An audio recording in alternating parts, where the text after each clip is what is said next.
Congress, under the pretense of immigration control and the so-called War on Terrorism, passed the Real ID Act, under which it is projected by May 2008 you will be required to carry around a federal identification card, which includes on it a scannable barcode with your personal information. However, this barcode is only an intermediary step before the card is equipped with a Verichip RFID tracking module, which will use radio frequencies to track your every move on the planet. If this sounds foreign to you, please note that the RFID tracking chip is already in all new American passports. And the final step is the implanted chip, which many people have already been manipulated into accepting under different pretenses. We have a Florida family who are really pioneers in a brave new world.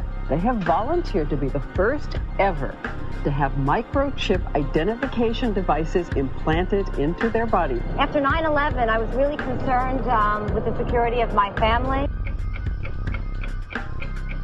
I wouldn't mind having something planted permanently in my arm that would identify me.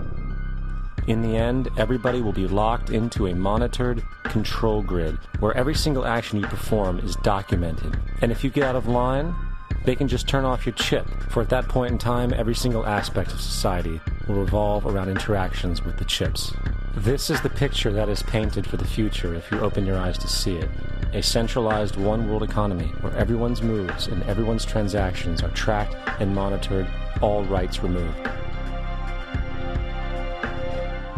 The most incredible aspect of all, these totalitarian elements will not be forced upon the people.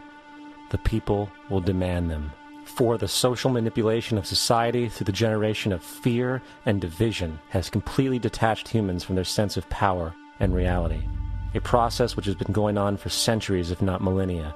Religion, patriotism, race, wealth, class, and every other form of arbitrary, separatist identification and thus conceit has served to create a controlled population, utterly malleable in the hands of the few.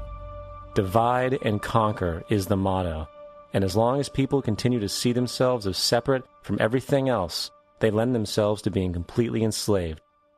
The men behind the curtain know this, and they also know that if people ever realize the truth of their relationship to nature and the truth of their personal power, the entire manufactured zeitgeist they prey upon will collapse like a house of cards.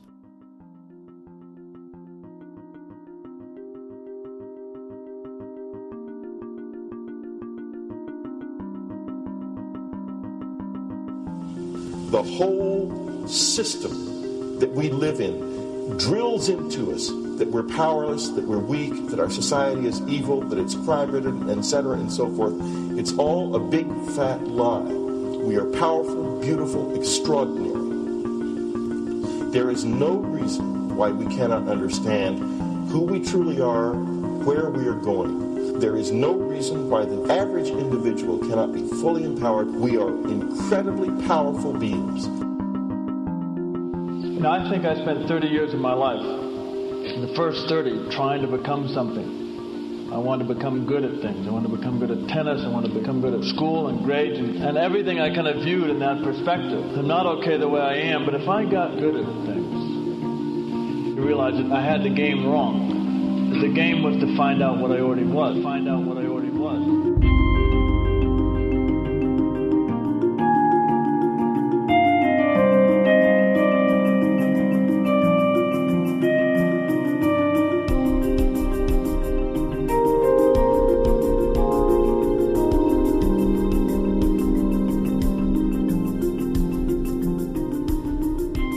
Now, in our culture, we've been trained for individual differences to stand out.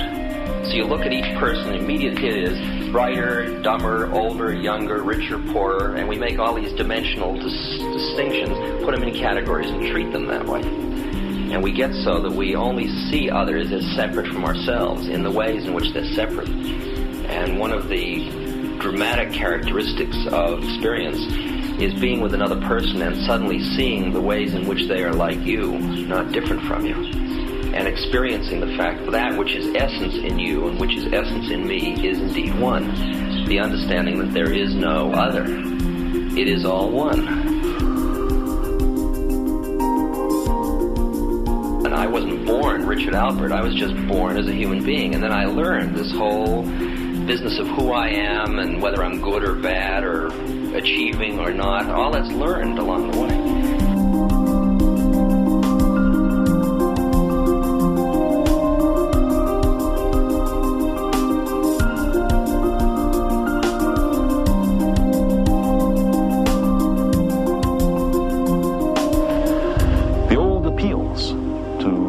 Racial, sexual, and religious chauvinism to rabid nationalist fervor are beginning not to work. A new consciousness is developing which sees the earth as a single organism and recognizes that an organism at war with itself is doomed.